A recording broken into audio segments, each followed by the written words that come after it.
April 2025 24న వరూతిని Ekadashi వచ్చింది. చైత్ర మాసం బహుళపక్షంలో వచ్చే ఏకాదశి తిథిని వరూతిని ఏకాదశి అంటారు. ఎంతో ప్రత్యేకమైన ఈ రోజున ముఖ్యమైన విధి విధానాలు పాటిస్తే సంవత్సరమంతా అదృష్టం వరిస్తుంది. వరూతిని ఏకాదశి గొప్పతనం గురించి భవిష్యోత్తర పురాణంలో చెప్పినట్టుగా ఈ రోజున ఏకాదశి వ్రతం చేస్తే 10,000 సంవత్సరాల పాటు తపస్సు చేసిన ఫలితముంటుంది. వ్రతం అంటే రోజు వారి పూజలతో పాటు రోజంతా ఆహారం తీసుకోకుండా పాలు, పండ్లు మాత్రమే తీసుకుంటూ ఉపవాసం ఉండాలి. మరుసటి రోజు ఉదయం ఎవరికైనా భోజనం పెట్టిన ఆ తర్వాత తింటే ఏకాదశి వ్రతం అంటారు. ఉపవాసం ఉన్న రోజున రాత్రి గోధుమ రవ్వతో చేసిన పదార్థాలు తీసుకోవచ్చు. వరూతిని ఏకాదశి రోజున ప్రత్యేక దానాలిస్తే సూర్యగ్రహణ సమయంలో బంగారం దానం చేసిన ఫలితం దక్కుతుంది. ఈ రోజున ఎవరికైనా లేదా బ్రాహ్మణులకు నీటి కుండను దానం చేయడం వల్ల సూర్యగ్రహణ సమయంలో బంగారం దానం చేసిన ఫలితం దక్కుతుంది.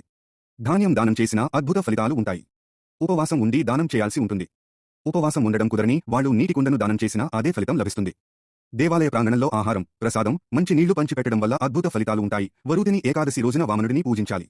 వామన రూపంలోని శ్రీ మహావిష్ణువును స్మరించుకోవాలి. వీలైతే ఈ శ్లోకం చదువుకోవాలి. దేవేశ్వరాయ దేవాయ దేవ సంభూతికారిణే ప్రభవే సర్వదేవానాం వామనాయ నమో నమః. ఈ శ్లోకం చదవలేని వాళ్ళు ఓం బాలవామన రూపిణే శ్రీ మహావిష్ణవే నమః అనే మంత్రాన్ని పఠించినా సరిపోతుంది. శ్లోకం, మంత్రం కూడా చదవలేని వాళ్ళు ఓం వామనాయ నమో నమః. దీపం వెలిగించడంతో పాటు ఓం నారాయణాయ, ఓం నమో భగవతే వాసుదేవాయ, ఓం వామనాయ నమః అంటూ 5 ప్రదక్షిణలు చేయాలి.